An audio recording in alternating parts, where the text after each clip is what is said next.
Public hearing now. This is a continued public hearing for the Cornwall Planning and Zoning Commission. The hearing is going to come to order. I am Anna Timmel, chairperson of the Planning and Zoning Commission and chairperson for the hearing. In compliance with state law, a transcript must be made of everything said at any public hearing or continued public hearing of a Planning and Zoning Commission. We are doing this by means of the Zoom record, which is on now. For the record, let me state that it is 7:06 p.m. on May 11th, 2021.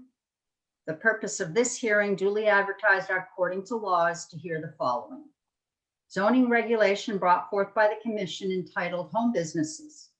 This section is intended to delete and replace sections 8.16 through 8.21, which is currently entitled Home Uses. We are proposing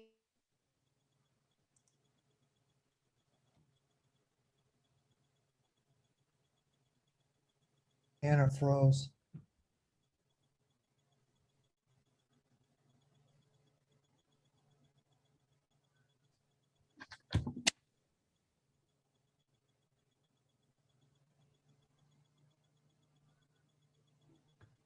Was I muted throughout the whole thing I just said?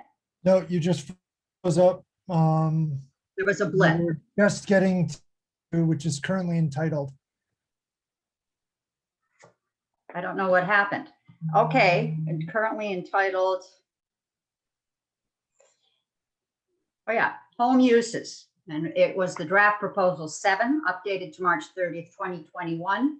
I will now ask Karen Nelson, our zoning enforcement officer, to let us know about the other legal requirements. Can you unmute Karen, please?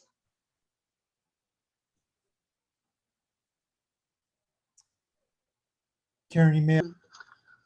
As normal, I read the following information in that is going to be part of the record.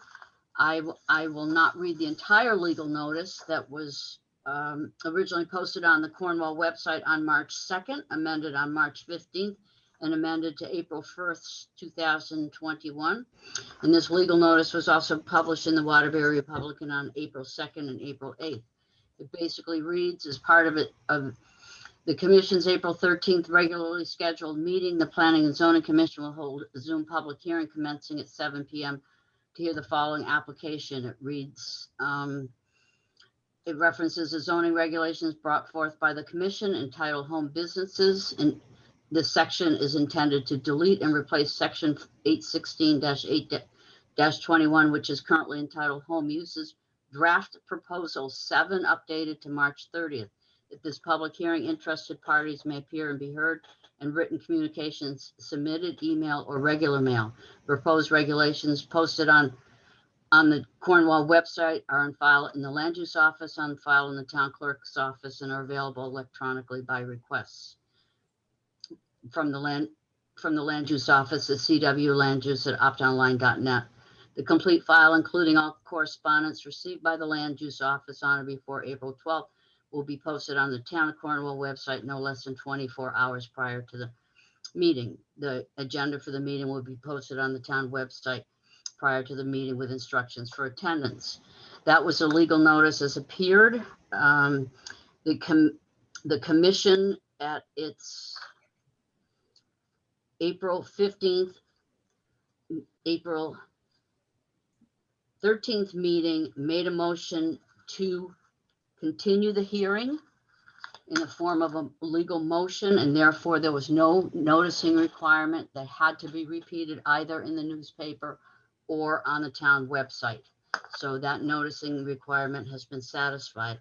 As remain the copies of the draft amendments, time stamped originally 3/15, then to 3/25, and finally to 4/01, are on file in the land use office and on file in the town clerk's office, and have remained the same since. There has been some confusion relating to comments in the Cornwall Chronicle that the commission made changes and a new draft had been prepared. However, the final draft 7 was and remains the current draft for discussion tonight. Due to the fact that These amendments are brought forth by the commission. There are no other noticing requirements. Since the April 13th meeting, the following information received by the Land Use Office between April 17th and May 10th, prior to 4 p.m. yesterday, was made part of the record and posted on the website. It includes April 17th email from Rocco Bato, 404 2021 email from Ann Trowbridge. It was originally directed to Anna Tamel and to the Board of Selectmen and was not posted on the website prior to the April meeting. May 4th, 2021 email from David Colbert, 5/10/2021 email with an abbreviated attachment received from Joanne Bodashak yesterday. 5/10/2020 email with attachments from attorney David Sherwood. 5/10/2021 email from Brian Savin, and a 5/10/2020 email from Ann Zinzer. In addition, correspondence from Jamie Longy received prior to noon today was forwarded to the commission, as well as email correspondence between the Land Use Office, namely myself and Caroline Nastro, regarding a request for documents received in an untimely fashion, not completely germane to tonight's public hearing, and or requiring research or preparation of correct documents on my part. The request to be put on the website was not honored prior to the meeting for those stated reasons. At this time, I also wish to address some concerns raised regarding tonight's hearing. There's been a fair amount of misinformation disseminated on various forums, including the Cornwall website community network, as to the proper venue to submit information, be able to give oral testimony, and have that oral testimony and correspondence officially part of the record. In other words, to properly have all of your voices heard. In Cornwall, I act in the capacity of both zoning and inland wetlands enforcement officer, land use administrator that oversees and coordinates permitting between the 3 land use boards, planning and zoning, inland wetlands, and ZBA. I also act as the secretary to the 3 land use boards. I act in that capacity tonight. For the record, I have acted in similar capacities in the town of New Hartford, my hometown, since 1996. Barkhamsted, Colebrook, Harwinton, and Morris since the late 1990s and into the 2000s. I am well versed in statutory process for regulatory changes and legal process for land use boards and commissions to conduct proper hearings. I have said in various forums and with the help of town clerk, we have made every effort to advise Cornwall citizens that the only proper and legal forum for having your input on record is correspondence received by and filed in the land use office, and oral testimony or written correspondence submitted as part of a properly noticed public hearing which you are attending tonight. Comments made at selectmen's meetings, chat rooms, posts, email correspondence directed to other entities besides the land use office is not part of the record.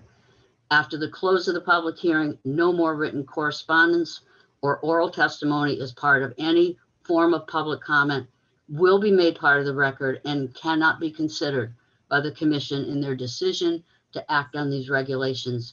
If you have been led to believe anything different, you have been misinformed, and for that, I have no part in that action. So, Madam Chairman, with that caveat, I am turning it back to you. All right. The members of the Planning and Zoning Commission who are present tonight include regular members, myself, Anna Tamel, James Laporta, Steve Sicardi, Phil West, Keith Bodwell, and alternates Bruce Bennett, Christine Gray, and Will Evans. The members seated for the hearing will be the regular members. We will seat Christine Gray, the alternate, for absent Jill Cutler. For your information, alternates are seated in a routine basis, taking turns. Bruce Bennett was seated at the last public hearing.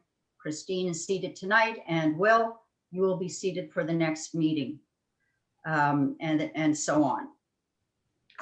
I'm going to open the public hearing in just a few seconds for comments. I would like to just read out the rules of conduct for the public at these hearings. Everyone has a right to be heard at these hearings, and we are asking that the people who have already had a chance to provide oral or written statements just to hold off for a few minutes and let some of the unfamiliar faces here this evening who have not submitted testimony previously to speak first. But everyone will have a turn. You will have a turn for 3 minutes. The CEO is going to keep track of the time so that we have a completely fair situation. After everyone has had 3 minutes, then if time permits, we'll go around again and you can have 2 more minutes. Because of the volume of participants, these seem reasonable time limits. We hope to keep the public hearing down to 2 hours, since that's the most likely reasonable time frame for people to pay close attention. The comments should be courteous and polite, and they should pertain to the subject of the public hearing. Individuals who make any personal attacks on any individual will be muted by the CEO and by Jonathan Berry. Please state your name and your affiliation clearly before you make your statement. This is needed for the auditory record of this public hearing. We all know who you are. Your names are there with your faces, but a judge who might have to hear a case related to this public hearing will not know. So having said all that, who would be like to be the first to make the statement? Please raise your hand. I see Ed Furman, John, if he has written letters, John Berry. So let's see if there's anybody else first. Sorry, Ed, hold on. Richard Bramley. Yeah. He didn't write a letter, did he? No, Go he ahead, did not. He has made no previous statements. Richard, go ahead. Thank you for listening. I'd like to support the proposed regulations for the home businesses. The modern zoning regulations were created in the late 1940s and early 1950s to much fanfare and disagreement. Many wanted more stringent regulations and many wanted no regulations.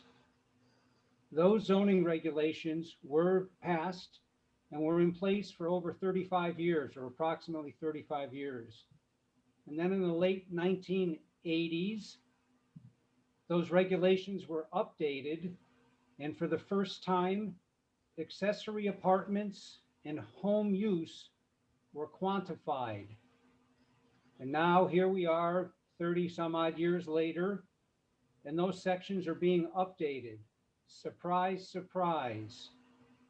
Time does change things. When the regulations were created in the 50s and again in the 80s, computers didn't exist, the internet didn't exist, and life was a lot different. Most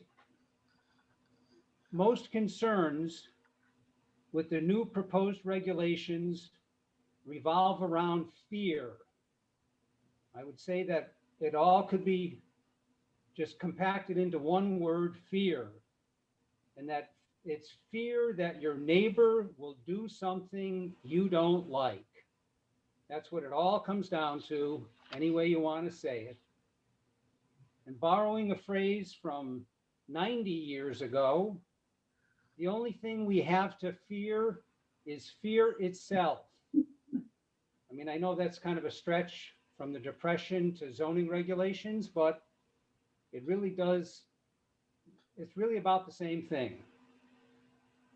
There are ample safeguards in these regulations. Nobody's concerned about nobody's concerned about the home office, no permit necessary. Nobody's really concerned about the minor home office zoning permit allowed. It really is all about the major home business. And if it is a major home business, with 2 or more employees, or retail sales, or visits from off-site clients, exterior storage, a special permit is required and a public hearing.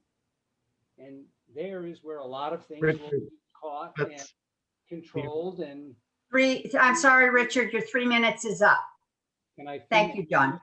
Can I consolidate can I make my conclusion, please? Yes. Okay. Then I These, will. you know, I'm going to pause for a minute. Many people criticized us for not using the time clock down to the second. So you may make your conclusion, but it better be very short, It better be, very short and concise. absolutely, okay. Fear is a reaction. Courage is a decision. And I encourage the Planning and Zoning Commission to implement the new proposed regulations. Is that short enough? Thank you, Richard, and I'm sorry if I seemed rude. Okay, thank you. Anybody else who hasn't ever had a chance to communicate with the commission? Some of you don't have your videos on, so I presume you don't want to speak to us or raise your hand. In that case, we'll move on back to poor Ed Furman, who had to wait. And you may now, we'll unmute you, Ed, and you may say what you had to say. Okay, can you hear me? Yes. Okay, I'll try to talk fast. A personal note, many years ago, actually decades ago, I served on planning and zoning. And so I know you guys have a difficult and thankless job. And so I'll start out by thanking you for serving on this tough board. I oppose the new home business regulations for reasons stated in my letter, which I'm not going to repeat here because I assume you've read it along with the other correspondence. Yesterday, I took some time and I read through all the correspondence that was submitted and posted on the town website. I was really impressed by the many thoughtful and concerned letters giving detailed reasons for concerns and even suggestions for improvement. I counted 110 people writing or signing a petition opposed to the draft of the regulation before us. I then went to the letters supporting the new home business regulations. There are only 9 of these, 3 from members of the Economic Development Commission, which have their own important mission and agenda. However, none of these supporters mention any serious problems with the current regulations or any examples of home businesses having any difficulty getting approval or having any difficulty with the special permit process. So why are we even doing this? The only reason that has been offered is because the town plan has asked P&Z to consider changing home business regs in order to promote economic development. Now, the town plan also mentioned many other possible efforts to promote economic development, some of which are in the works and some of which have not been even considered. Now, if you're going to change zoning in order to promote business in residential zones, it's really important to move very slowly and carefully. Your primary mission is not to promote economic development. It's to protect health, safety, and property values. And so there's an obvious conflict here. Okay, I'll wind up by saying you've got a tough decision to make, but I'm pretty confident you'll do the right thing here. Now, I have no idea exactly what the right thing is. That's your job to figure out, and that's why you're making the big bucks. However, I do think I know what the wrong decision would be, and that is to place this regulation as it's currently written into our zoning regulations. Thanks for listening. Thanks for your comments, Mr. Furman. Who else would like to speak? Please raise your hand. or can you unmute what about the phone people, John? I see Wallace Harding. Okay, Um, Hi, Right this is now. John Harding. Can you hear me? yes. This is John Harding and Wallace Harding, and we are opposed to this, the proposed regulations. That's it. Thank you, Mr. and Mrs. Harding. Any other comments?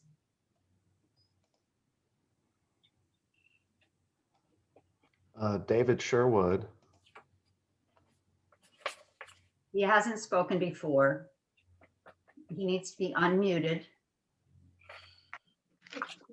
Mr. Sherwood, carry on. Thank you, Madam Chairwoman, members of the commission. I appreciate the opportunity to address you this evening. I'm an attorney from Glastonbury, Connecticut. I represent Ann Zinser. I have reviewed the correspondence submitted to you, the video of the commencement of the public hearing, and I've reviewed the proposed amendment as well as the Cornwall zoning regulations. I'd like to start by saying it's certainly true that working from home has become prevalent as a result of the COVID-19 epidemic and is likely to continue. And I understand that in Cornwall, many local tradespeople use their home as a base of operations. And I think in many instances, home occupations are a desirable accessory use to residential uses, but they are not without their problems. In Connecticut, our system of zoning is known as Euclidean and is based on the separation of uses which are thought to be incompatible, such as residential, commercial, and industrial. That has changed over the years, but if you look at Connecticut General Statute Section 8.2, you will see that the really the primary thrust of the statute is the enabling statute is to divide municipalities into districts. And the reason for that is certain types of uses may be incompatible with each other. And again, in certain cases, certain types of home businesses may be incompatible with residential uses as a result of their appearance or the noise they produce or the traffic or lighting or many other factors. And Ms. Zinser and many of the people that she has communicated with wish to make certain that the proposed amendment will effectively limit the size and scope of home businesses so they don't become intrusive in the residential neighborhoods in which they live. And I think it's fair to say that their primary concern is that they maintain the rural residential character of their neighborhoods. And this isn't in any improper exclusionary way. I think it's simply an expression that they love Cornwall and they want to see the situation as it exists now perpetuated. All of you have chosen to live in Cornwall, or most of you, and I think you certainly are dedicated to Cornwall and you all have an interest in maintaining the community. Now, as I point out in a letter that I submitted to the commission, the proposed amendment also raises a number of issues relating to its integration with the rest of the zoning regulations. And since time is limited, I'd like to point to just a couple of the most critical, in my opinion.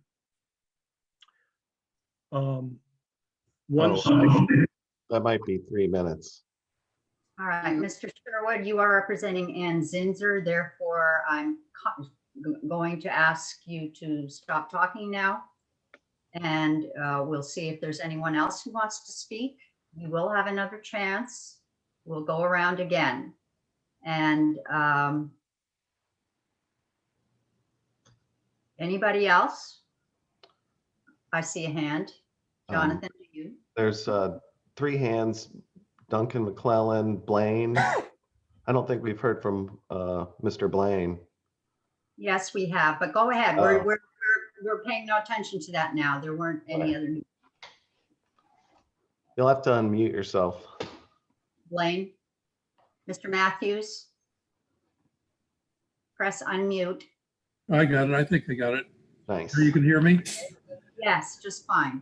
Okay. I wrote an email to the zoning board suggesting 3 specific changes. One is at the end of 8.163A should be added if the zoning board feels that a minor home business imposes an undue burden on the town or the neighbors, they can require it to be considered a major home business or deny it. They may have that right elsewhere in the regulations, but with all the controversy, I think that would make it clear that they have the right to control it. The second change, a narrative that outlines the operational details may, which is 8.163B. I think we've frozen. I No, think, we hear him. I hear him. I'm sorry, can you hear me? Yes, I can hear Yeah. Blaine, it's fine. Yes. Yep, keep going. 8.1, you were, That may should be changed to must, because you need to know the information that section requires. And the third change is the first sentence in 8.16.4B, the home business shall not occupy more than 49% of the total floor area of the home. That should just remain the entire thing and not get into the other size, other buildings on the property. The business really shouldn't exceed the size of the home or half the size of the home, wherever it's located.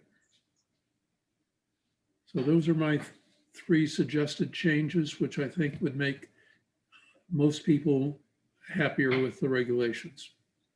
Thank you. thank you for your comments. John, there were 2 other. Do you want to, I see Maggie Cooley's hand now too. Joanne's hand has been up and Duncan McClellan's hand has been up. That's right. I don't remember in what order anymore. I know Maggie came last. Why don't you get Joanne? I believe I saw her hand first. Yeah, Joanne, go ahead.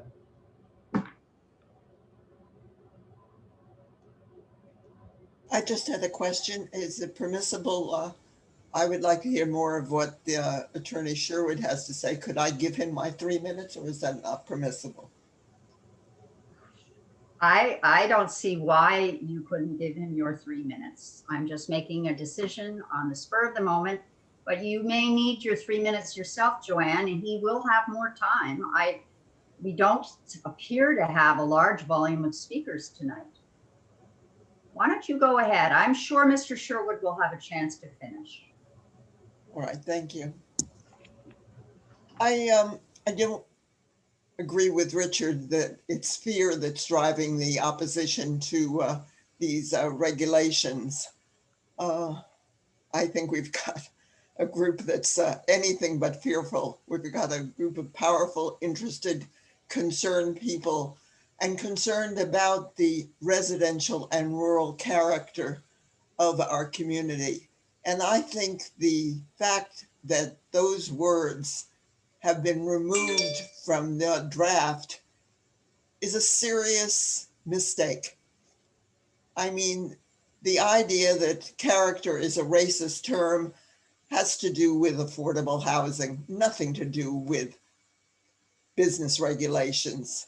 I mean, no one is saying that we're exclusionary if we don't want a machine shop or a slaughterhouse or a beauty parlor in a particular part of town. We want to maintain the residential and rural character of our community. And I would urge that those words be reinserted back and become a theme in any revision that's done, whatever necessary revision. I think that character is a useful tool to protect our neighborhoods and to protect what we love and value in our town. And I believe that the regulations as proposed are insufficient to protect the residential and rural character of Cornwall. I would also point out that the so-called model regulations that Chairman Tamel had referred to previously were drafted by the COG in 2018. So the idea that these regulations grew out of something organic in Cornwall is just not true. The draft from the COG, Home-Based Business-Friendly Regulations Checklist. And as I said, back in 2000. Joanne, I think you're at 3 minutes. Your 3 minutes are Okay, Joanne, I'm sorry.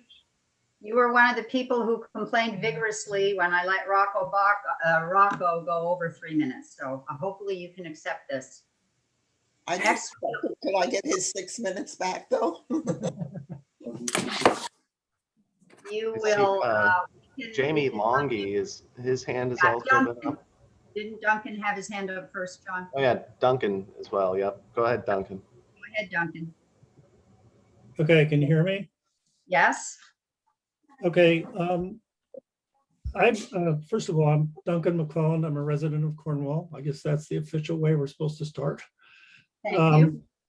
So I've been an architect for over 40 years, and I've practiced in many states throughout the United States and foreign countries as well. And so I've had a lot of experience dealing with planning and zoning regulations in towns all over the place. So I'm pretty familiar with what goes into these regulations. And I can say after reading the basic Cornwall regulations that exist now are pretty good. This new proposal is about as liberal as I've seen with any regulations that I've seen. And what I mean by that, liberal, is what a lot of people have said. There's very little to control what the definition of excessive noise is. I know you say you don't want excessive noise, but what is that? There's no definition. Same with traffic. There's no definition of what is increased traffic. How do you define that and how do you limit that? There's ways of doing that. There's ways of putting in wording. There's several examples that can be given. The size of the business, there's no limit on the size of a new home business if it's in a new accessory building. I made that point at the last meeting. There's just no limit except for the size of the property. I don't think that's appropriate. There's no limit on the number of employees in a major home business. There's no stated number. It just says greater than 2 or something, greater than 3, whatever it says. I think there should be some limits. The appearance, again, I agree with others that have talked about the rural and residential character of Cornwall. There's no mention of that. So it's unlimited as to what you could put up, a Quonset hut or anything else, which in the existing regulations, it states no Quonset hut type buildings. And lastly, what is the business type that's acceptable? The only ones that are objectionable are restaurants and bars. Everything else, it seems like it's wide open to build pretty much anything you want, manufacturing or whatever, as long as it fits the other criteria. So I just think that this is too radical, and the existing regulations could easily be simply modified as they are now. Just a few word changes, change it from 1/3 of a residence to 49%. That's an easy change. Why not just do that instead of rewriting the whole thing, formatting it in a totally different way? And then that requires that the entire zoning regs all be reformatted. So that's it. Thank you, Duncan. So- And Mr. Longy? Yeah. Go Okay. ahead. Fine. Can you hear me? Am I unmuted? Yes. Great. If you would permit me, I'd like to read the letter which I had sent to you rather late, and I have to thank Karen for allowing me to get the letter into you. Anna, I'll do that for the record, or for my record. Dear Anna Timel and esteemed P&Z commissioners, I'd like to commend you on your work to rationalize and democratize the economic and social infrastructure of Cornwall. As residents, part-time since 1990 and full-time since 2010, my wife Martine and I consider ourselves unbelievably lucky to be living here every time we step outdoors. Lacking the means and experience to parse the new regulations fully, and that's my legal inability. I wish to bring to your attention only one detail which seems to be unaddressed, if not overlooked, and that is the matter of sound, or to be more precise, noise. I don't see why anyone would object to Cornwallians, established or not yet arrived, earning their livings from their desks or chairs, or organizing their external work from home in the case of home service professionals like plumbers, electricians, etc. What I'm wary of is those individuals whose work will generate noise above the ambient level. The generation of such noise is not too hard to imagine. Power tools can make a horrible racket, and if used for several hours of the day, could cause a disturbance outside of the boundaries of the emitter. The enforcement of excessive noise ordinances used to be under the purview of Torrington Health District, but they renounced their ordinances and such enforcement recently. According to the Deputy Commissioner of Torrington Health District, who I had a great conversation with, Tom Stansfield, their rationale for removing their sound ordinances was that the state of Connecticut had the very same ordinances on their books, and that the DEP would step in to enforce them. Unfortunately, Connecticut DEP has abandoned all noise enforcement and will not assist towns in doing so. So says Tom Stansfield, irritated and disappointed. So we're on our own when it comes to noise. I respectfully urge you to find a way to proactively obtain a written commitment from every new non-home office business to Okay, produce. that's 3 minutes. Okay, give me 15 seconds. Can I Your get? letter was read by me. It was forwarded to all the commission members. It was posted. May I I think- have 15 seconds, Madam Chair, to finish? 15 seconds, okay. I respectfully urge that we find a way to obtain a written commitment from every new non-home office business to produce no more noise than 50 decibels of noise during the day. This is 5 decibels less than the state of Torrington, than the state of Connecticut and the Torrington ordinances. I offer this suggestion to you in good faith and with the greatest respect for the work that you do on our behalf. Thank you. Thank you very much. Okay, is there anybody else who has something they would like to state in public testimony? I see Maggie Cooley's hand. Go ahead and unmute yourself, Maggie. Hi. Hi. Thank you for all this. Besides seeing this as improving the economic stature of the town, I see it also as a housing issue, of course, see everything through that lens. But in my brief period of watching the chat site for the past month or so, I would say that half the comments have been about worries about various elements of the proposed regulation. And the other half was about, does anybody know where you can find somebody to do such and such? Or I need somebody to perform this kind of work in my house or on my property. Whom can I call? And the answer was that, 15 or 20 years ago, you could call a couple of people on your road probably, but not so much anymore. So you want to be able to keep those people in town and keep them able to work in town.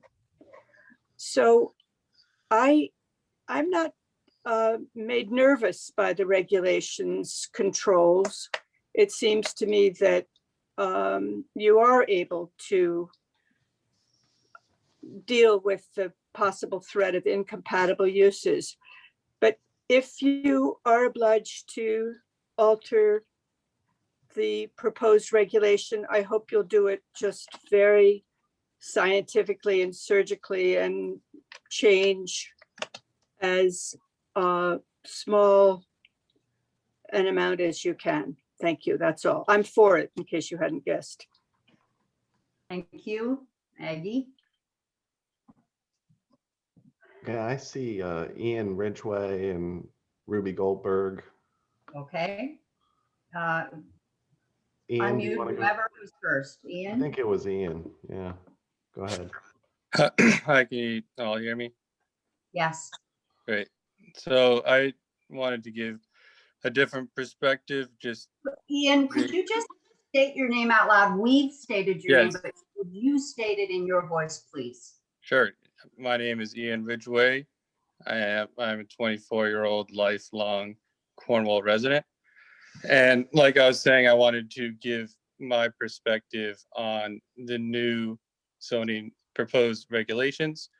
I think that this is a great thing, and I applaud everyone on the Planning and Zoning Board for their efforts. Being someone who's grown up here, it's pretty clear that this is a time in which these new regulations are very important. It's very vital, I believe, for the social fabric of the town. There's a lot of people that I went to school with my whole life that are not able to stay in town and are forced to leave, whether that be because they are not able to have a place to live, a place to work, or the way life goes. Not everybody stays where they grow up. But I believe that these new regulations will help to ensure that Cornwall continues to provide the opportunity that I was so fortunate to have, because I am very fortunate to have grown up here and lived my whole life here. And I hope that that will be something that is continued to be able to happen. As a member of the fire department, I know that I'm the only firefighter under the age of 30. And that's sort of what I meant by saying the social fabric is something that is also at stake. The town relies heavily on the volunteer services and other social services, but firefighting and other things require young people, which require jobs, which require housing, which I believe these regulations will help to promote. Thank you. Thank you, Ian Ridgway. There was another person, Jonathan, I missed the name. We've got Ruby Goldberg. That's me. Hello? Hello. Hello? Hi. Yes. Can you, I don't know if can you see me or no? No. We No. cannot see you. We can hear you. Okay, well, so I'm Greg Goldberg. Ruby is my daughter, and I just, I think in its current form, I just want to state that I'm opposed to the new zoning regulations. I don't think that it just doesn't seem to me that there are proper limits on, the size and, the types of, businesses. And I think that, these are the kinds of things that without proper limits and regulations that can really, spiral out of control and could really have, an adverse effect, on, neighboring properties, and, could make life, really, kind of difficult and unpleasant for people, and could lead to, possible conflicts. And, I really like Cornwall, the way it is. I have, spent a lot of my youth in Sharon, and, that really hasn't changed much. And in a way, I think I think it's great. It's nice to have a place that's really, natural and beautiful, and, isn't overly impacted. So I'm opposed to the regulations in their current form. So. Thank you for your statement. Okay, thank you. Any other first-time speakers here tonight? And then we'll get, Martine, pardon me?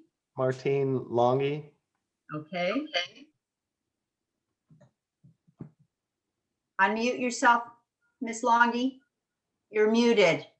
We can't hear you. Apologies. Sorry about that.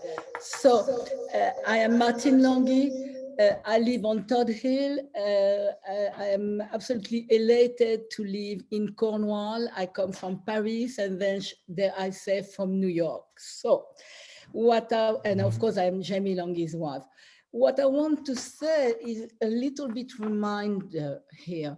You see Cornwall, for all its bucolic paradise, in a world which is driven with high tech and going to Mars, etc. In fact, Cornwall is very, very, very much cutting edge. In other words, Cornwall, in the state it is in right now, is an ideal for the new economies of ecology, of these very, very drastic social changes.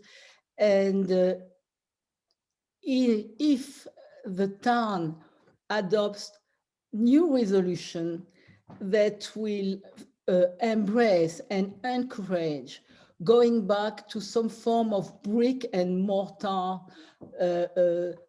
small industries, in fact, because that's the risk here, it will miss an enormous opportunity to grow and to precisely encourage the people, the young people who grew up here, who love this place, to find their destiny at home. In other words, Cornwall doesn't have to go to the world. We are now in a situation where the world is coming to Cornwall.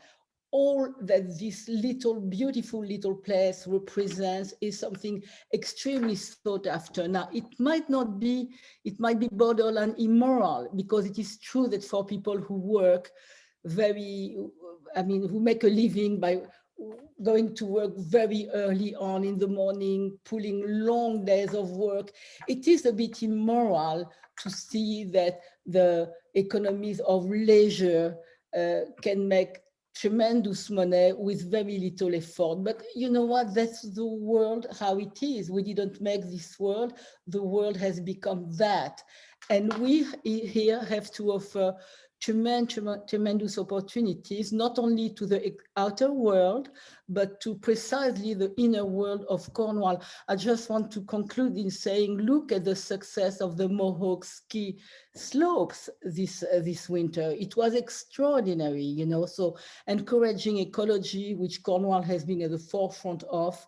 Okay, I think that's Thank you, Gordon, you know, is a very important thing, as well as cultural newfound paradise. Thank you, everybody. Are you finished? Could you finish, please? Thank you. I'm sorry. All right, any other hands? Thank you for that comment. I see Dave Colbert's hand up. And Roxana Robinson. Well, Roxana Robinson is someone we haven't heard from before, so I suggest she go first. I'm Roxana Robinson. I live on Town Street. I'm a Scoville, so my family has been here a long time. I'm deeply connected to Cornwall, I love it for all the reasons that we all love it, that it's beautiful, that it's an ecological paradise. I certainly want to support any effort that's made to allow our community to thrive in new ways. But I think we should be very careful about the possibilities that technology permits, so that loud noises, polluting activities are all big risks to this countryside. And one hugely noisy pollutant presence would really change our community drastically. So I would not support this in the form that it is now. I think we should support the community, different livelihoods here. We all are part of this place. We all need to connect with each other, but I don't support this bill in this form. So so that's my statement. And then I saw Nancy Berry. All right, Nancy. Mrs. Berry, You'll have to unmute. You're muted. You're muted. Thank you. Can you hear me? Yes. yeah. I'm Nancy Berry, and like Roxana Robinson, who spoke previously, I'm a member of the Scoville family and am thankful that recent generations are still farming the land that has been the family farm for 7 or 8 generations. I have a comment or a question. I too want to see the nature of Cornwall maintained, but at the same time, I want to see a little more breathing space for our younger people starting up businesses. I do have a comment about section 4.8 of the proposed 4H of the proposed regs, which I understand 4H applies to all aspects of home businesses. And perhaps you can explain to me how 4H might give P&Z some discretionary ability to deny permits. And this is what 4H says. It says, no excessive noise, vibration, smoke, dust, odors, heat, lighting, or glare shall be produced by the home business. That covers quite a bit, but especially the noise factor, which is something that we all do cherish, that we have a quiet environment. I support the regulations, but I would like to know how 4H could be used by P&Z to maintain that which we love about Cornwall. Thank you, Nancy. 4H is written precisely for that purpose. It is a consideration that commission members will be duty bound to consider all of those factors when presented with any application. And within our scope of authority, we can ask for very detailed analyses of those factors, and we can modify the permit to limit those factors or ensure monitoring of those factors. That's how 4H will work. Any other comments? I saw Dave Colbert's hand up. Unmute Dave, please, John. Go ahead, Dave. Okay, thank you. It is as Anna said, I am Dave Colbert, and my impression, as I wrote, is that 4H is only really able to be, P&Z can only have the discretionary authority that Anna mentioned under a special permit process. It cannot have that under site plan review. And so simply requiring any kind of enterprise that would need that kind of discretion that 4-H calls for to have special permits, I think would solve a lot of the problems. And some people who have spoken or have written, I think, have a misunderstanding that requiring a enterprise to have a special permit is excluding them from having that enterprise. Well, it isn't at all. It's simply allowing planning and zoning to play a compromising kind of role and offer the kind of discretion that Anna mentioned is offered under 4-H, but again, only under the special permit process, I believe. Thank you. Thank you for your comment, Dave. Anybody else? James Laporta, I wanted to. Yeah, if I may, James Laporta, I'm a member of the commission. In response to those, to Dave's comment right there, from the commission standpoint, as I understand it, if you do have a site plan review as well as a narrative, and if that site plan review and narrative describes a situation where excess noise would be present, then the commission would have to deny that application based on that information.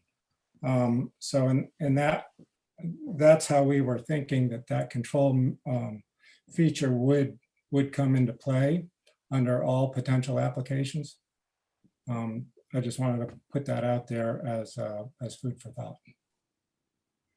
Just to be sure that you're clear about what you're saying, James, do you mean that the application for a zoning permit would be denied and the applicant would be advised to submit a special permit application? Yeah, certainly. So, yeah, thanks for the clarification. Basically, if someone comes before us and they have an application and they're applying under not a special permit, but just having a site plan review, and the site plan describes a scenario which is inconsistent with a minor home business, then we would advise that the applicant would then reapply under a special permit process because, under the situation that they're describing is not meeting the criteria of a minor home business. So that can include things like noise and site, if there's outside storage of materials, excess traffic, et cetera, all that should be considered. Thanks for that clarification, James. Any other comments? I see Gordon Ridgway and then Judy Herkimer.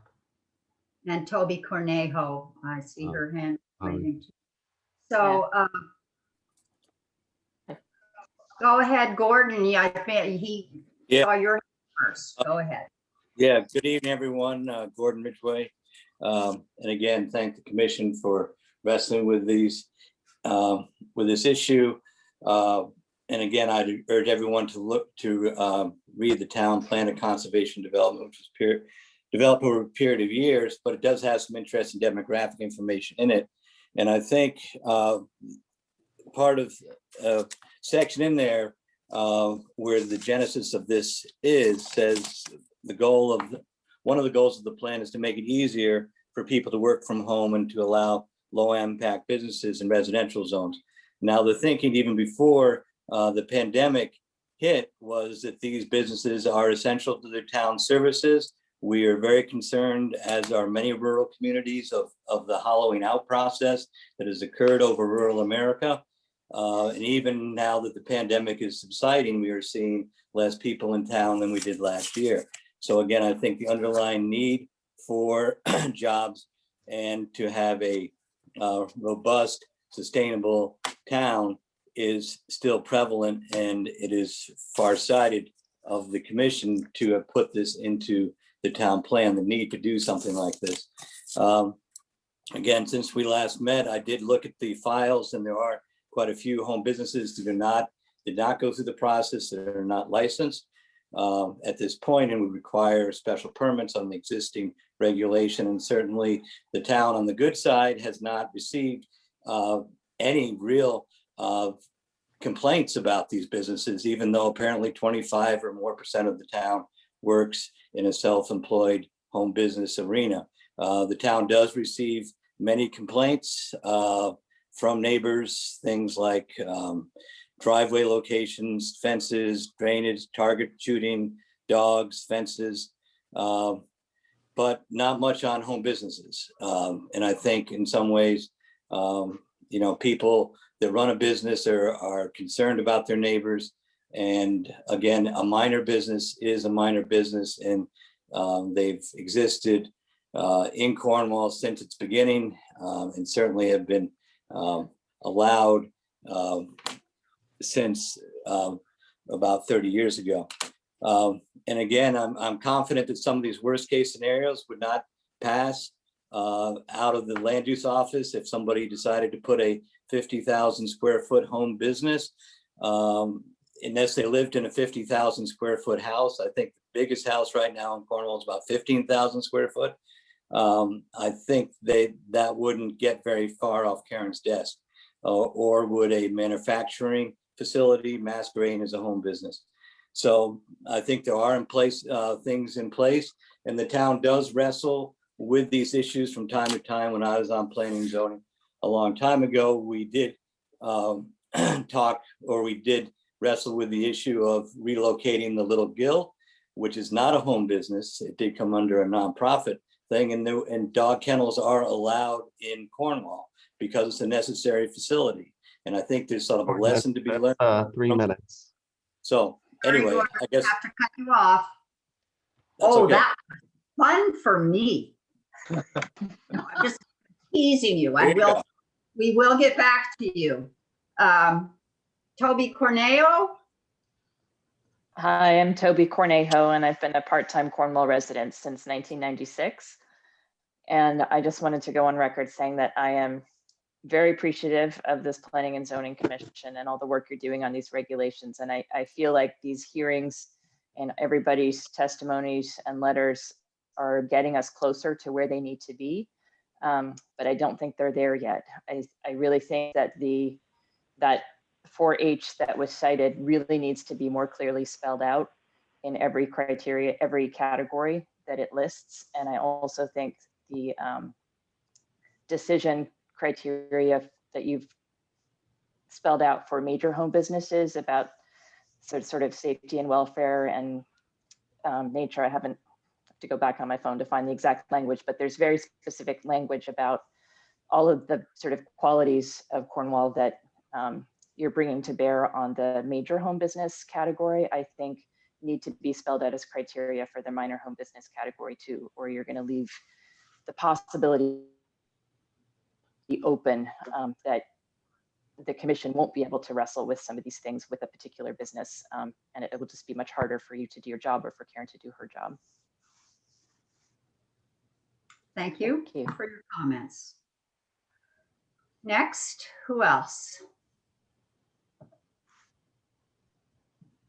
Judy Herkimer. Okay. Thank you, Chairwoman Tamel and the commission members. Thank you for your work thus far. I submitted comments previously, so those are in the record. I continue to oppose the current iteration of these draft regs. I believe that the Town Plan of Conservation and Development certainly addressed revisions to planning and zoning regulations, but they did not recommend a wholesale jettisoning of the regulations for a complete rewrite. I would prefer that you go back to what previously exists and work from there. And historically, going back over the previous zoning periods, decades, there have been problems, and they persist. So with at times lack of enforcement, and that's not against Karen, it's just the way things go. So what you're proposing in these new regs will take an inordinate amount of attention by the commission and by the citizens to make certain that process is being followed in a good way. I have no desire to have manufacturing or commercial or any polluting business or any noisy business in residential areas. And I cede the rest of my time to the attorney. Thank you so much. Thank you for that. How much time did she have left? Does anybody know? 1 minute. I think Mr. Sherwood probably needs more than 1 minute. So if he wants his 1 minute now, he can have it, or we can see if anybody else wants to speak, and then we can move to our second round of listing. Is there anybody else who would like to speak the first time around? I see Caroline's hand. Anybody else? Maya Gray. Maya's been waiting. Yeah. Okay, Maya. Maya Okay, Gray. Maya Gray. Just wanted to chime in to note I'm a lifelong Cornwall resident, younger generation, I suppose I would say. And I moved away for many years and now have been lucky enough to return to Cornwall to live. And because my job is done via the computer and the telephone, I've been able to continue my employment while living here remotely. As I read these regulations, they are designed to help make work at home possible for other people. And I've been listening to a lot of the comments raised. I hear a lot of very valid suggestions and improvements, and a lot of it makes a lot of sense to me. But at the end of the day, I wanted to come out in support of the changes to the regs because I want other young Cornwallians to have the same kind of opportunities to continue to live here that I have had.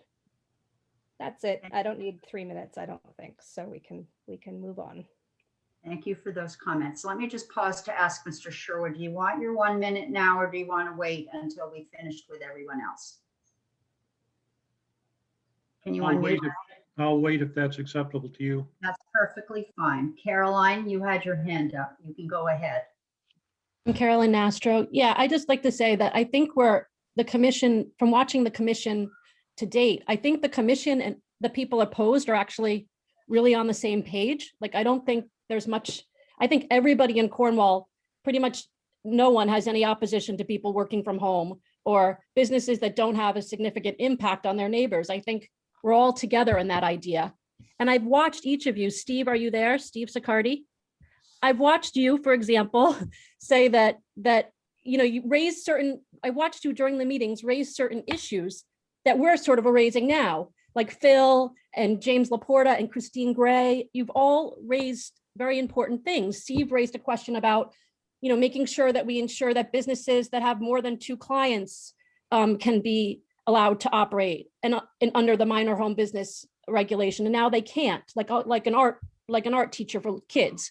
That's not allowed under the minor home business. Or Christine Gray brought up a point about what if there's more than one person living in a home? So you could have 5 employees and 5 businesses running. And she was told at the time, well, that's not the case because you'd only have single family use. But in the regulations, she was actually right, because in the regulations, there can be 5 unrelated people can make up a family. Bruce Bennett raised a question in the public hearing about automotive shops and noise. Basically, you guys have all been raising the same points that we're raising. But the difference is that you've been getting bad advice from the COG consultant that's advising you. And we're seeing it even now in the conflicts. I mean, the chair just spoke about how you'd have the authority to regulate excessive noise, but David Colbert said he believes it needs to go through a special permit process. So I think what we're seeing here is that you're dealing with a COG consultant who has no experience doing town plans. And she, that's not her fault. Everybody has to start somewhere, but I don't think we can depend on that person to give us the information we need. Hearing another personal attack here, John and Karen. Yes. To say someone's inexperienced? We will need She's not Caroline, experienced, it's a It's an fact. ad hominem attack. Okay, She well, I'll has a take it off. master's Okay, degree. so anyway, she said herself that she's Caroline, never- please keep your comments germane to the regulations. all right, well, I'm Germane actually, to the regulations. I am making them germane to the regulations. So can I have my time back too for the interruption? Okay, so essentially what I'm trying to say is that I think we just need to go to a planning consultant with years of experience who can advise us to really correct these problems in the regulations and to ensure that what you want as a commission is actually reflected in the regulations. That's where I think the big problem is coming. We have the attorney here, David Sherwood, who could probably even answer some of these questions, but I think this is what's happening. It's not that people are opposed or fearful or anything. Everybody wants the same thing. We want businesses to do well. We just don't want to damage neighborhoods. Now, just as a little technical aside, at the very Caroline. beginning, you forgot, I get some time back. You forgot that, I got some time back, I was interrupted. You forgot that Sam Waterston submitted documentation. That's never been mentioned in the public record. And the second thing is my email that I sent in was not entered into the public record, even my email that I sent in yesterday. And that contained the model planning code. Caroline, the reason your email was not in the public record is clearly stated in the email. Your 3 minutes are up, your 3.5 minutes. Are you Okay. done? Can I just have 10 seconds to just find, one last point. It was that what I was sending in to you was the model zoning code, so you could take a look at it. And then the 21, there are 18 of 21 towns have regulations similar to ours now.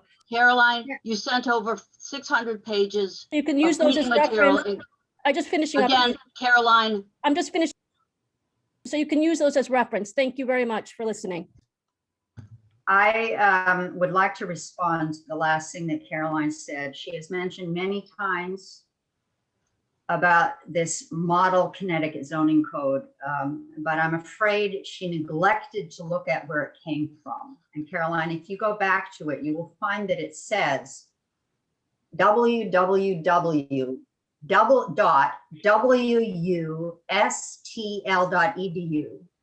And what that Connecticut model zoning code project was, it was a project by Washington University in St. Louis law school students who were studying land use law.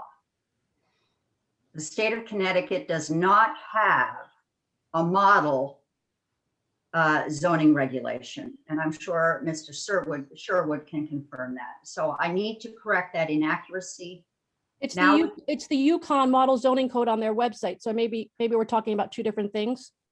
Well, you posted the Washington University St. Louis model code. I sent in the model zoning code. If you enter it in, you'll be able to see it. I sent it in to be entered into the record. You can see But it there. Caroline, I'm talking about what I looked at. Well, maybe So we can look at the same thing. We're not going to hear any more about this right now. Next, we need to move on. Is there anybody else who wants to speak for the first time? There's Ann Trowbridge. Okay, Anne? Ann, you'll have to unmute yourself and Thank you very much. I'm a lifelong part-time resident of Yelping Hill.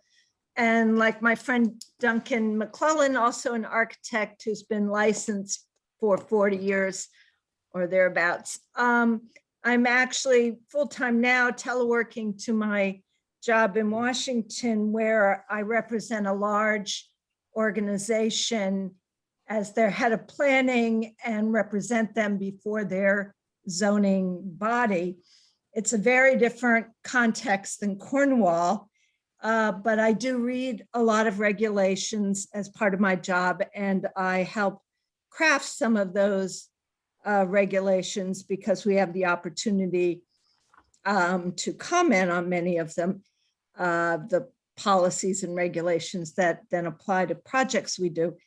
I have read the complaints and criticisms. I've read the regulations, and I find them really quite sufficiently strict.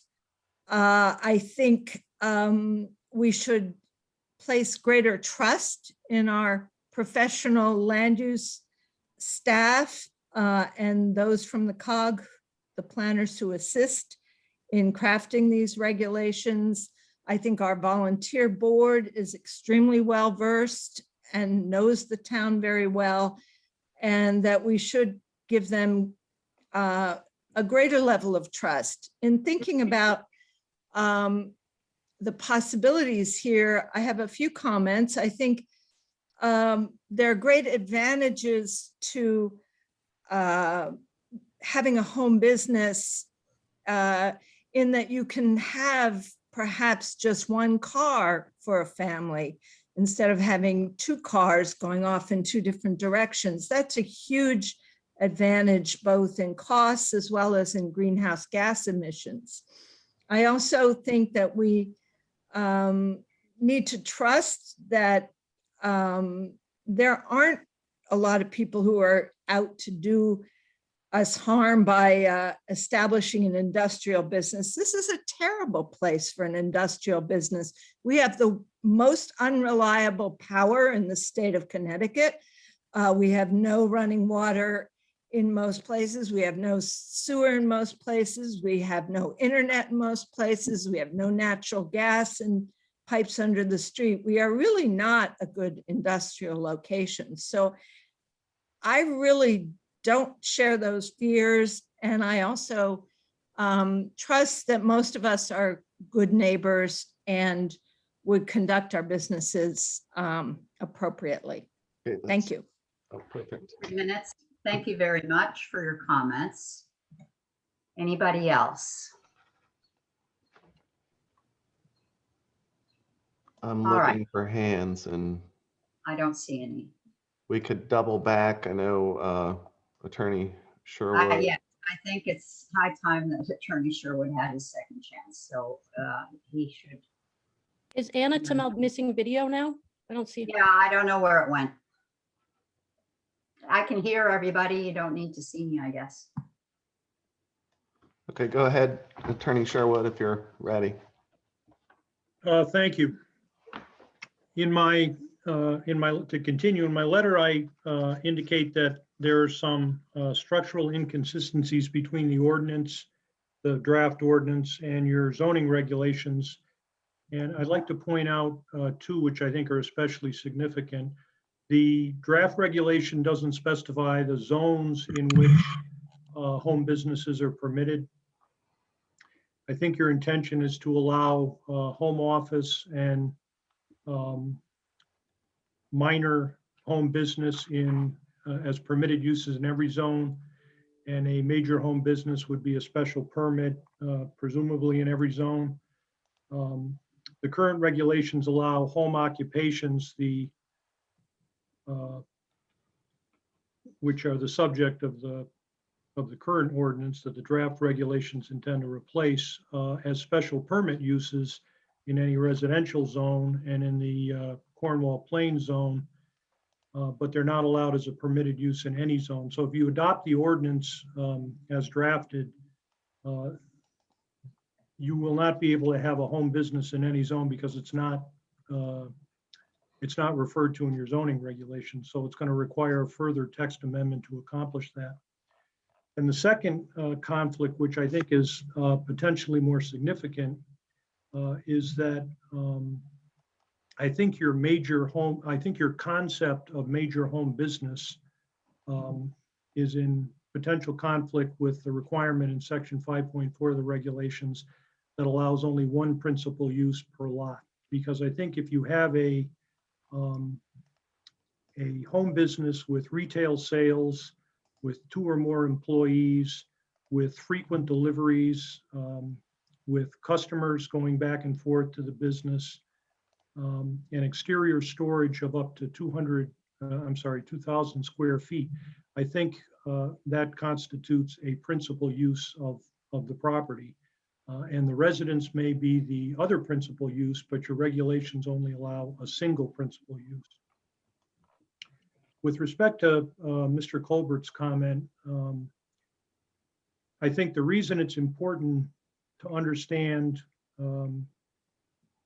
which type of home business will be permitted and which will be subject to the special permit requirement I think Mr. Culbert's hit the nail on the head, and that is if a type of home business is a permitted use and only requires a zoning permit, the commission has no discretion to deny the permit under Connecticut law as long as it meets the specified criteria. And if you look at the definition of minor home business, which is in your draft ordinance at 816.2. I believe that's 2 minutes. Was he going to get 1 extra minute? Yes. Yes. Okay, continue, sorry.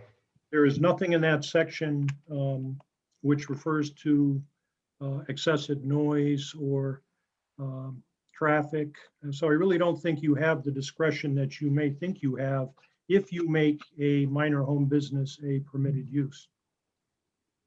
So I'd like to conclude by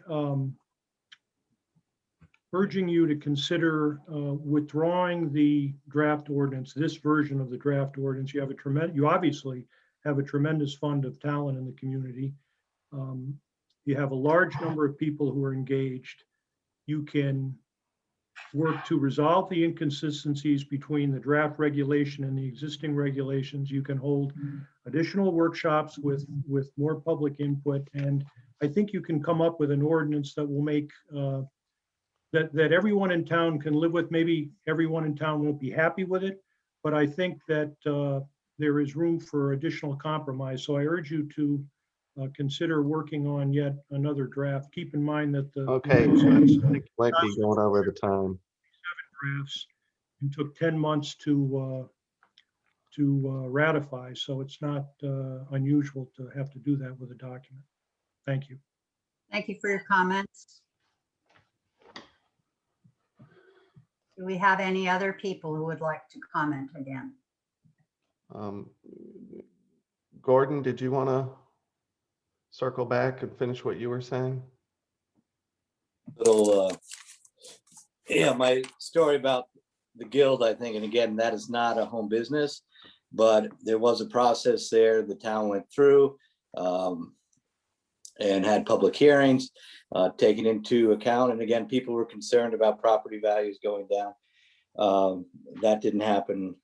And again, the town could have said, no, we don't want that. It's going to be noisy. There are going to be people there.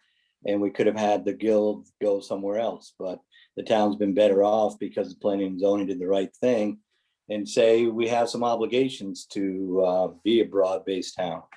And again, I've been working with a little guild for over a year because they're looking for new quarters, trying to find 5 acres in town. And Cornwall is out and about. And it's been a very difficult thing. We haven't been able to find anything. So, I mean, the land has gotten increasingly scarce. The real estate market's very hot. And I think we have to be proactive and allow people to have some discretion in the new economy to do things. I think there are adequate controls in here and there probably are things that can be tweaked or whatever, but I think the basic premise there is in the town plan of making it easier for people to work at home and allow low impact businesses in residential areas is a very sound one. Thank you. Thank you.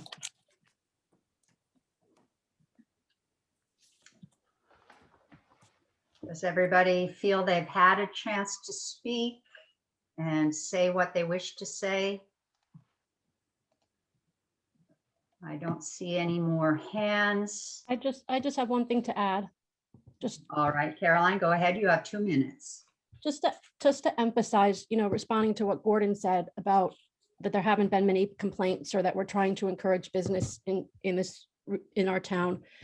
I think everybody's on the same page there. And I think that maybe there haven't been some complaints because our regulations are so good. And Gordon has said in the Cornwall Chronicle that these regulations are similar to the ones we've had before, and they're not. And we've just heard that from the attorney, that there are problems here with these regulations. And I think trying to make this a question about people being opposed and not, or fearful or not, is really not the point. I mean, I think everybody can come together here. We don't have far to go, is what I'm saying, for everyone for these regulations to be done in a way that achieves what the commission has been trying to do and what many people in Cornwall want. And that's all I'd like to say, is that I think again, that if you had the right advice given to you and the right guidance, I mean, you're not expected as commission members to know the law, or you rely on your consultant. And if you hired a new consultant who could provide that guidance to you, that I think this process would go more smoothly, and people could all come together, and you could adjust these regulations in a way that would do everything you're trying to achieve. I basically don't think we have far to go to compromise. I don't really even, that's all I'm saying, is that I think we're all very, it's not about opposition or not opposed. Everyone here wants businesses, and everyone here wants to protect the residential nature of neighborhoods. The question again is simply that these regulations don't do that, and we need to make sure and ensure that they do. So I would just urge you to consider hiring someone new who can guide you and provide you with the correct guidance to make sure that that happens. So thank you. Thank you, Caroline. I'd like to just. Anna, I'd like to make a quick comment. Oh, please do. I was just gonna possibly try to bridge the gap on the difference between what I'll just say is discretion on a regular permit and no discretion.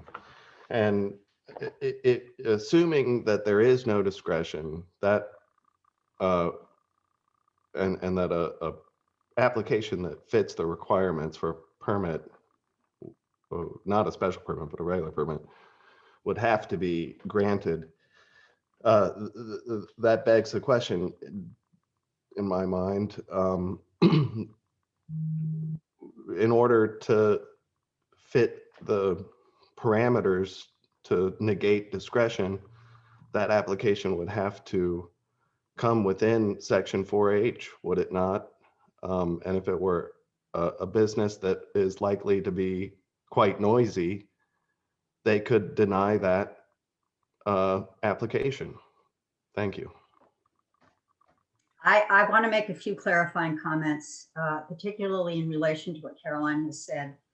This version 7 of this regulation was crafted after several meetings with longtime town attorney Pearlie Grimes, who has 30 years of experience advising planning commissions and the first selectman on issues of importance to the town of Cornwall.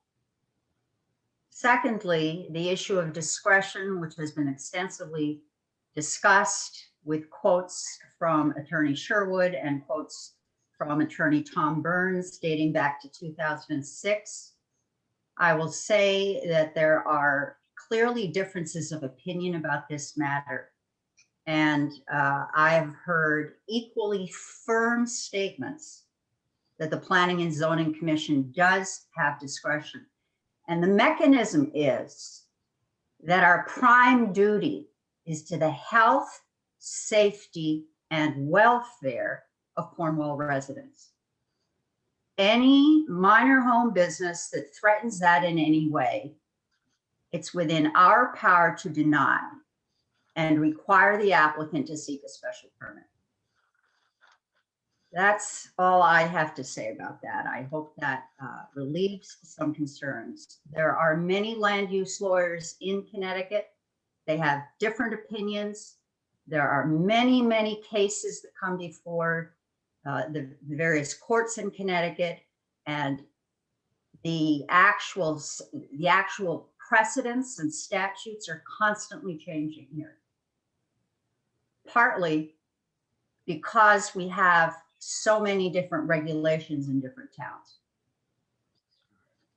Okay, this is a last call for testimony. Janet Carlson also hasn't said anything. Her hand is up now. Okay, Janet, go ahead. Hey, good evening, everybody. So I have a few quick things. I feel obligated to defend Janelle Mullen. Janelle has 10 years of experience. She worked in LA. I would say that LA has much more challenging regulations than Cornwall would ever dream of having. So I would say that she does have lots of experience. She's also from Cornwall, so she knows Cornwall well. I don't have a resume in front of me, but she is well qualified. So I just felt like I had to bring that up. Whether you agree with her or disagree with her at times, that may be the case, but she is certainly well qualified. Secondly, this neighborhood, West Cornwall I'm speaking about, was chock full of businesses prior, many of which were home businesses. And right now there's a lot of activity, as everybody knows, particularly in West Cornwall and some down at Cornwall Bridge. The noise level can be kind of loud, to be honest. But what I've enjoyed is the ringing of hammers. Pretty sure it's above 50 decibels. Since 50 decibels is actually the sound of your refrigerator, I would say that every single one of us has spoken louder than 50 decibels. So if you can figure out how to run a business, I can't run a business at less than 50 decibels because I got a very big mouth. Toothbrush is 60 decibels. Your washing machine is 70. So just to put it in a little bit of perspective, unless you want to have a library to live in, I suggest that we get realistic about that. But that being said, there are times where things are going to get a little noisier. Personally, I love to hear the sound of progress. If that means a little bit of decibels more than a washing machine or an alarm clock, I'm kind of okay with that. But I do understand that a lot of people want to make sure that we're not having, buzz saws every day. I do get that.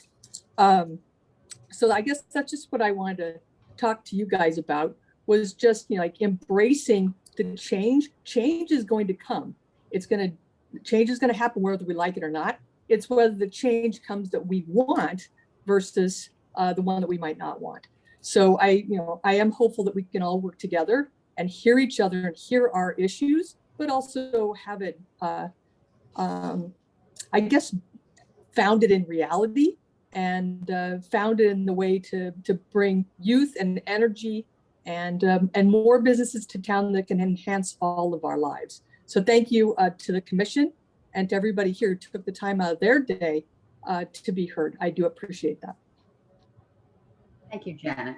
Well, that was the appreciation of the commissioners also should be stated. The amount of interest, the amount of effort that people have made to have their voices be heard and to have their concerns be heard is a wonderful example of democracy in action, in my opinion. Now, we had another hand up for a second go around. I think Mr. Longy. Yes? Yes, hi. Jamie Longy. And hi, thank you, Chairwoman. I want to, first of all, I think Jonathan put his hand on part of the problem, which feeds into, which has to do with the exceptions to the special permits. I would like to see in support of Dave Colbert's suggestion that a tweaking of the regulations to require all non-office activities to obtain special permits. That this would acknowledge and encourage the type of work that's already growing in Cornwall while protecting residential areas from adverse impacts. Now, the young woman who just spoke, was it Janet, said she didn't find the sound of progress, which was her way of calling the sound of hammers next door. Actually, the state ordinance, which also was the Torrington Health Ordinance and the Greenwich ordinances, all these noise ordinances dictate that noise in any residential area not surpass 55 decibels at the perimeter of the emitter's property. So although progress is great, if progress is going to be higher than 55 decibels, then it would be illegal throughout the state in a residential area. I was suggested, because Rocco Bodo had said, we're not Greenwich, when I first proposed that we could just copy Greenwich's noise ordinances. And he said, well, we're not Greenwich. And I agree, we're quieter. So I think we ought to bring down the decibel level to 50. And there's no need that anybody sitting outside enjoying a spring or winter or summer day hear sounds that are louder than a vacuum cleaner. So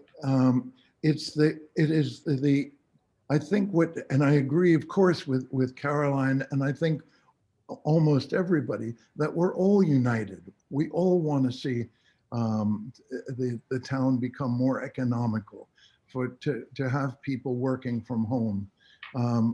To use the word industrial is kind of ludicrous because, of course, Jamie. Yeah. Okay. Your time is up. Thank 2 you. minutes are up. There won't be any additional time. The time. There's one more Yes. comment from Dave Colbert. That's fine. That's Anybody who wants a second chance can speak. Dave? Okey doke. Thank you. Dave Colbert here again. And just to,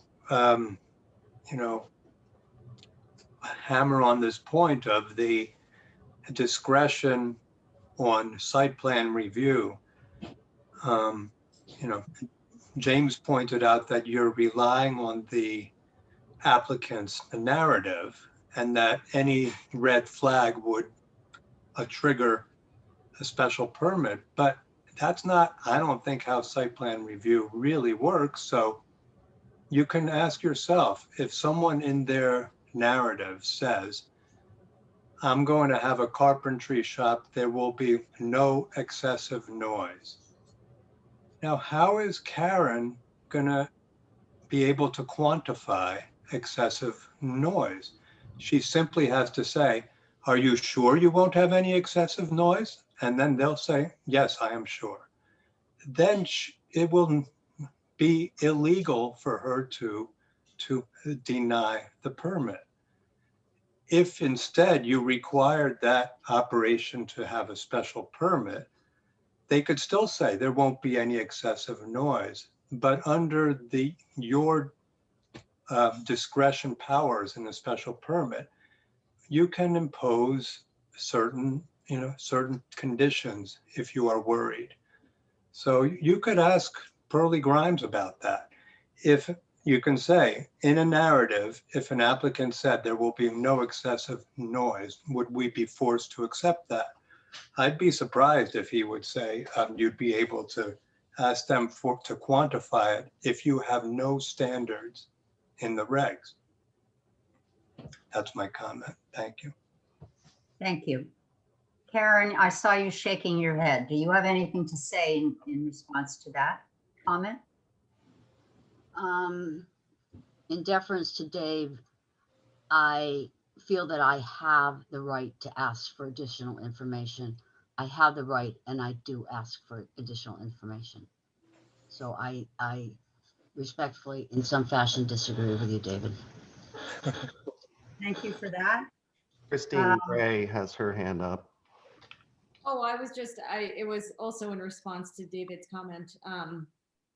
If an applicant is untruthful on an application, I believe the zoning enforcement officer would have plenty of reason to either issue a cease and desist or, require modification to a zoning permit regarding noise. If somebody says, oh no, there will be no excessive noise, and then there is recourse. That's it. Thank you. Thank you for that comment. Joanne is asking for a second go. James. Joanne, and then James after that. Joanne? Thank you. Just quickly, I'd like to, in support of the additional requirement for special permits. I just ask all of you to go back to one of the very first letters that was submitted to you, which came from Jane Harold, who has the pottery shop, and her husband. I think they were probably the last people or the most recent people to go through the special permit process, and how they spoke so highly of the process and how it helped them to have a better understanding and to do a better job with their business, and that they strongly endorse the special permit process. So we have the experience of somebody who's just recently gone through it, who values it and feels that it added to the positive side of the equation in their choosing Cornwall. So I think that should be something you really consider and value, that kind of input. And finally, that I also urge you to think again about the statistics that Ed Furman referred you to, and the large public interest and concern around this issue. And requiring a special permit is a small price for anybody who wants to do business. And the idea that one can contest something once it's in place. Well, if you're living next door for months on end between zoning meetings or whatever, while something is appealed and goes through the court system and whatever, it's not a pleasant experience. So I think if we can avoid that kind of thing, it would be a really good idea to do that. And may I just point out that Janelle Mullen has in fact described herself as a zoning enforcement officer, and that's her major experience. Thank you. James? Oh, yeah, just in terms of the special permit process versus for a minor home business, we were hoping at a certain level, if a business is indeed minor and not requiring hopefully a lot of oversight from the commission, that we would be able to grant a permit process easier than going through the special permit process. Reminder, the special permit process is also called a special exception permit. So it's basically a tool to be utilized for a community if it's not a regularly permitted use, and it's a use that's not really condoned in that area. In Cornwall, as Gordon pointed out, this is kind of pre-COVID stuff, because we have very limited commercial zones. We have a lot of home-based businesses, and there's not a lot of other options for them. And if they indeed are minor in extent, then they have been surviving well in the residential areas of the community. And we were hoping to be able to enable them to not go through the special permit or special exception process, because it would have to occur in this, you'd have to have a public hearing just like this for every business. This might be 20, 30%, now probably 40% of our community. I mean, unless you're a weekender or retired, probably somebody's working from home. So in order for us as a commission, we would have to go out there and have applications with a special permit process for a large percentage of our community. That's a huge amount of time and resources. And we were hoping to say, okay, at a certain level, if it is indeed minor, it doesn't have excess noise, it doesn't have a visual impact, it has very limited, maybe one employee, whatever our criteria are that we are hoping to discuss, below that level, we could have a site plan review and say, okay, they're not going to do A, B, and C, they made all the checklists. So we were hoping to allow those businesses to exist. And I think that's to enforce that all businesses go through a special permit process is unrealistic for a community that already has 20% or more of their businesses operating with basically no problems. Everybody wants to have the status quo. This is what we're hoping to enable. So I hope that clarifies some of where the commission was coming from. Thank you for those comments. I just in case anybody was wondering why I disappeared, it turns out that it got dark and I didn't have the light on. I wonder if that has happened to other people. Anyway, all right. It is now, what time? It's now 8:50. We could carry on and hear second comments from a few more people if anybody wishes to speak.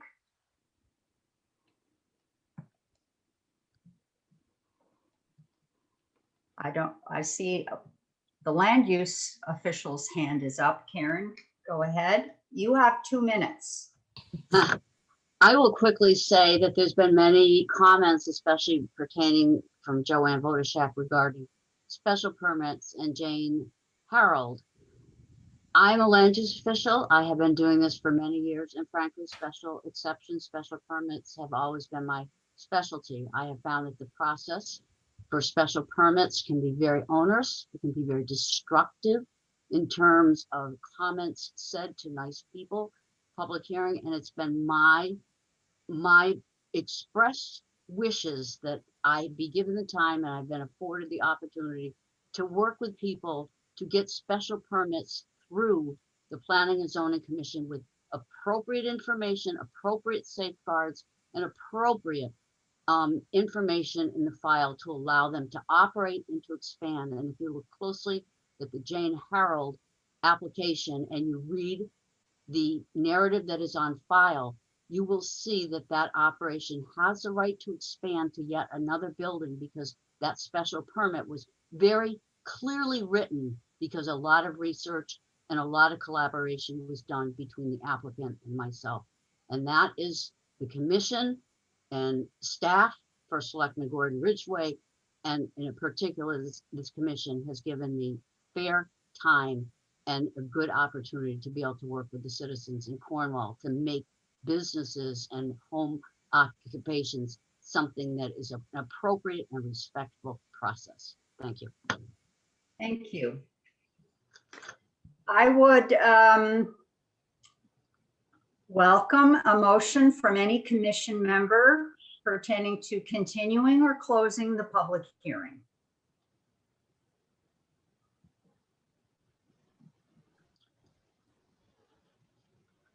Just a quick question. Gordon, did you actually have your hand up or is that just left over from before? You're muted, so I can't hear you anyway. No, I was gonna say something. And so you said, what are you thinking? I'm just thinking when Jane moved to town, like a lot of good creative use of the buildings, we welcome them here.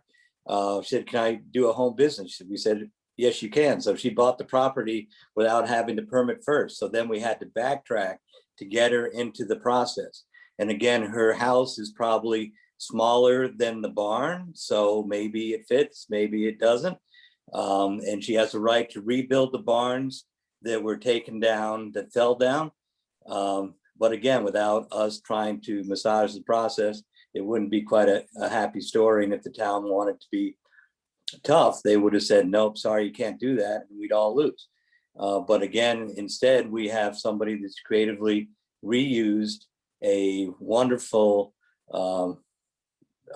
Cornwall space into a great 21st century use of the building. So again, but it took work. And that's why there has to be some discretion, a little bit of flexibility, and not everything can have a number put on it. So anyway, it's a good story though. Thanks, Phil. I guess I'd better make sure that everybody who wants to speak a second time has the chance. Now, Mr. Longa, you've spoken twice. That's our limit. Caroline's hand up. She has spoken twice. But Gordon just spoke 3 times. Gordon was just given the opportunity to speak 3 times. I don't remember that it was 3 times. You know what? My brain is starting to drain. I just wanted to add a thank you. That's all. So it's not, if I could just thank you, James, for clarifying kind of the reasoning behind why you're doing this. And also thank you, Karen, for explaining kind of how lengthy and how much support you provided to the Heralds during the special permit process. And I think it makes a lot of sense what you're saying. And perhaps it's just simply a question of what Jonathan mentioned and others have mentioned that the regulations say that something to the effect of if it's anything more than a home office, it goes right into special permit, or anything that I saw some That's regulations. not what I said, but Oh, you didn't? no. Some didn't. What did I you said- say? Well, you can watch the video later. Okay, something to the effect of, I think you said something to the effect of that if it, well, anyway, sorry to misquote you, but basically that I saw a regulation in one of our neighboring towns that says essentially that if there's any exterior evidence or any exterior, that if it changes the character thereof of the residence in any way, that it's bumped into special permit. So maybe that's a way to kind of solve this problem, where that would kind of include any home office, anybody working from home, even any contractors, anybody who is working off site or has a home business there. It could encompass all the people working from home now. I doubt anyone would have a problem with that. And it would be a way to solve this whole problem kind of simply. So if that is indeed, if you consult with the lawyer or if that's indeed something that you can adopt in your language, but anyway, but thank you for kind of explaining what was the impetus behind all of this. Thank you.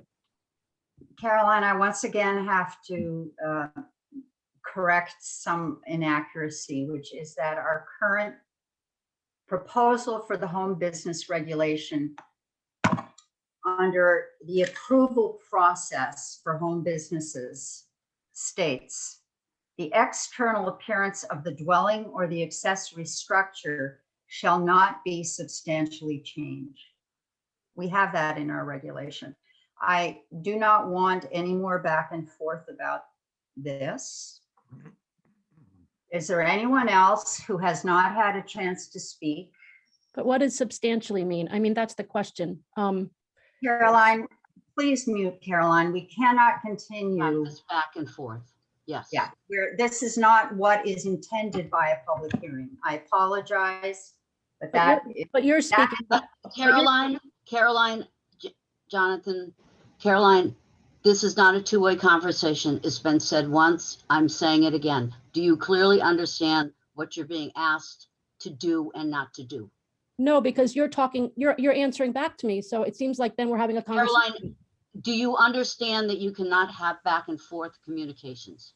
But you guys are speaking back to me and answering back to me. So how is that possible? Please mute Caroline. We're providing information that is accurate for everyone in attendance, Caroline. Well, you're claiming that what I'm saying is misinformation when it's not. Well, I'm afraid it is, and I would like. Yeah. I would like to speak at this point in about one clarification, because there has been a great amount of misunderstanding. If the public hearing is closed tonight, at the close of all of this commentary, all other comments will not be taken into account in the commission's deliberations. So emails, web posts, all on various and sundry types of media will not be transmitted to this commission for consideration of the regulations. I want to make clear that people understand that so there is no start of trying to reach out to commission members and put commission members in a situation that is not appropriate. All right, and given that and the seriousness thereof, last call, I think Mr. Long is going to have to be allowed to speak because he's not done yet. And if we let Gordon speak 3 times, we're going to have to let Mr. Longy speak 3 times. Madam Chairwoman, thank you. Just 15 seconds. I want to clarify or ask for clarification from James, who I appreciate, whose work I appreciate. He said that there would be an inordinate amount of special permitting and an inordinate amount of stress on the board, on the P&Z board, if we were to seek special permits for all home businesses. But what we're asking for is the requirement for non-office businesses. So it's only those that are non-office businesses, right? would it still be onerous if it were not just limited to non-office businesses? James, would you like to answer that question? And we will not, I will let you answer this question. There will be no more back and forth. I appreciate that. Thank you. Yeah, actually, thank you for that question. Cornwall has a lot of artisans. We have sculptors. We have people that teach yoga from home. We have all types of home businesses that are pretty diverse. So a home office is a fairly restrictive way of limiting that to say anything above a home office. We still have an enormous number of businesses currently that work in the community. I think the community appreciates them.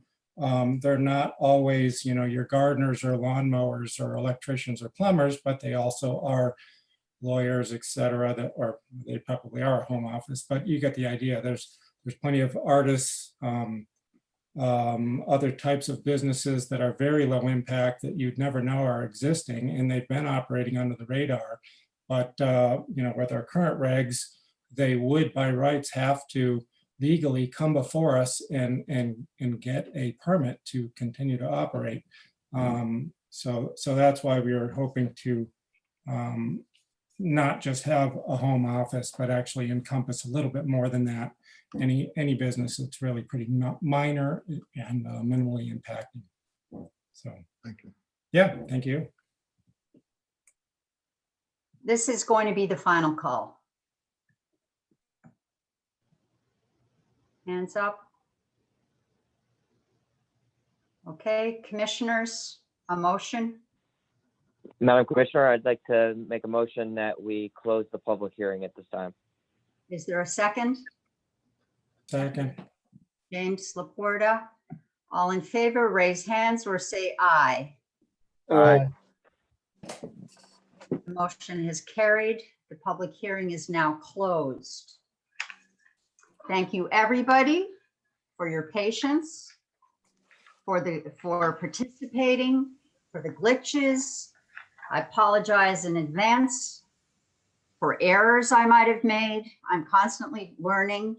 I'm new to this business. I've been the commission chair since November only. And I'm doing my best to let everyone express themselves and have their rights while keeping some order. I hope you'll all be back for the next time there's a public hearing. We are now going to move to our regular meeting agenda. And the first item on that agenda is this pending application.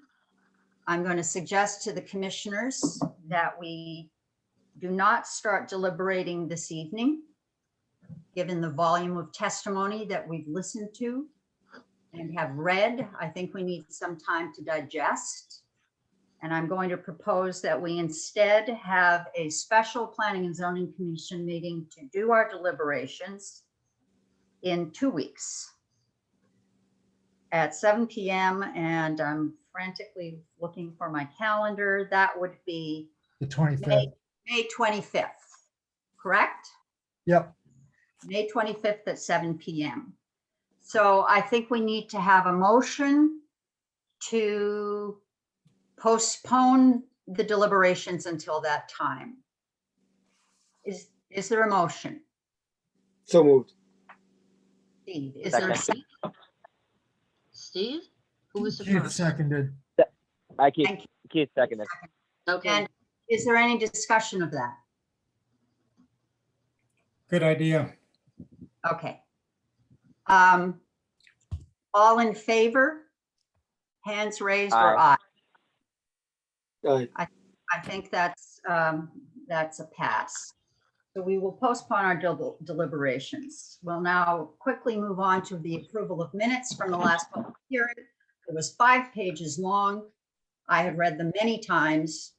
Do any of you have any objections or corrections?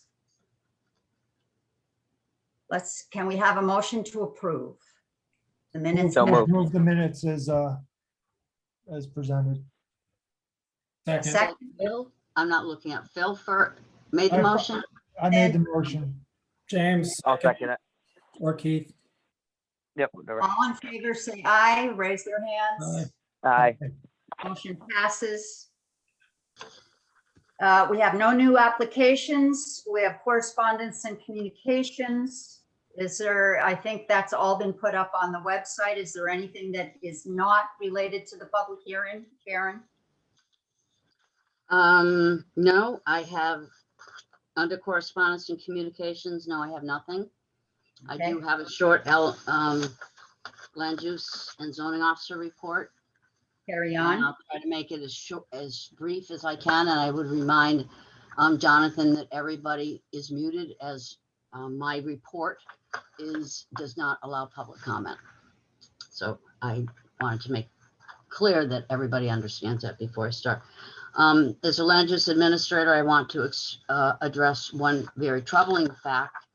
I am responsible for coordinating and trying to disseminate appropriate information for 3 land use boards. When I came to Cornwall, I started a land use registry, which is afforded in the statutes for certain types of applications, strictly for a planning and zoning commission. I did expand that to wetlands and to ZBA to try and add, to provide additional information. And I was taught at a very early step, because I didn't understand blind copying, that it is inappropriate to disseminate emails of citizens or residents to other citizens who have not given express information to do that. In recent weeks, it has come to my attention that there has been blatant misuse of spreading emails that are whatever fashion that they were found in. Came to my attention when I was in the Goshen Fairgrounds at my annual Earth Day Northwest Conservation District plant sale, that over 600 people were sent emails by a Cornwallian without blind copies. I just want everybody to be assured that that is not the kind of behavior, not the kind of process that will come from my office, because I cannot and I will not condone that sort of behavior. And it's unfortunate that it was done by a fellow Cornwallian and a member of an elected official on a land use board. And I'm very, it was very disturbing, because it was, brought to my attention from somebody out of town who felt that we had betrayed the use, that we were betraying his privacy. And I just wanted to express my concern regarding that matter and say that I will not have that process in my office. My other piece is on the second part of the agenda. There is a special permit, number 248, Carol Dunham and Laurie Simmons. It has come to my attention that this was a special permit for an accessory apartment, and as part of the discussion in the public hearing process, as we have talked about tonight, special permits allow the commission the right to address appearance, to hear commentary and comment regarding impact, visual impact, noise, et cetera, to abutting neighbors. And during that public hearing, there was Attorney Peter Eversole, who was hired by a village member to express their concerns about the visual impact of that accessory apartment. The site plan did not contain fencing, an enclosure around it, and the comments from Mr. Eversole implied that his client had issues that it was going to diminish or impact the visual openness of the community. And unfortunately, it was constructed with a fence around it, which is not on the site plan. So the site plan is out of compliance with what was approved by this commission. I'm going to ask, I will be getting you all the photographs of what the engineer of record, George Johannesson, has provided me regarding what it looks like. I'm going to ask that all of you in the next couple weeks take the time to either visit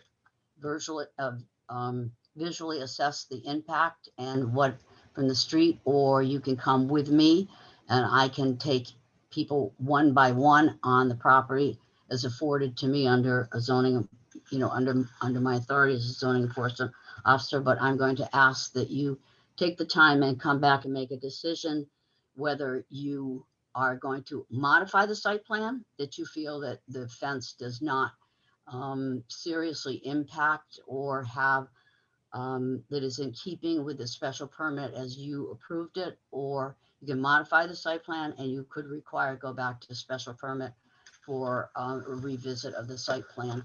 But in the meantime, I cannot issue a certificate of zoning compliance because the site plan is out of sync with the special permit approved. That is simply what was also discussed tonight as part of home-based businesses. So details on site plans, fencing, appearance, and whatever, there is discretionary power afforded to you and afforded to me to bring that either back to the commission or to address it myself.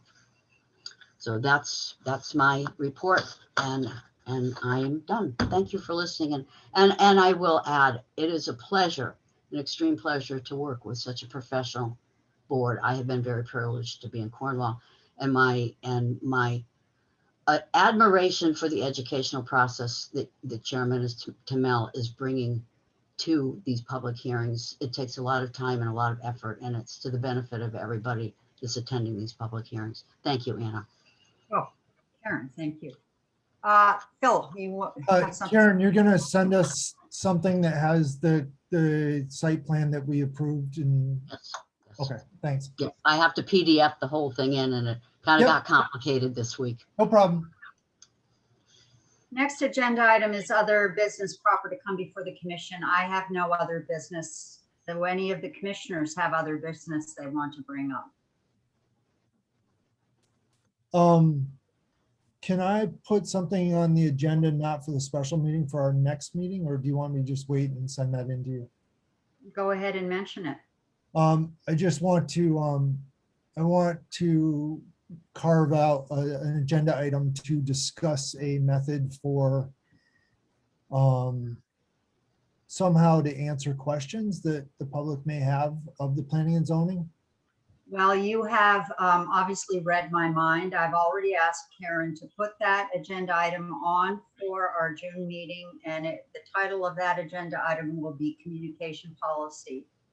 And Okay. I'm hoping our commission will develop a comprehensive policy about how we're going to handle things like that. Okay, thanks.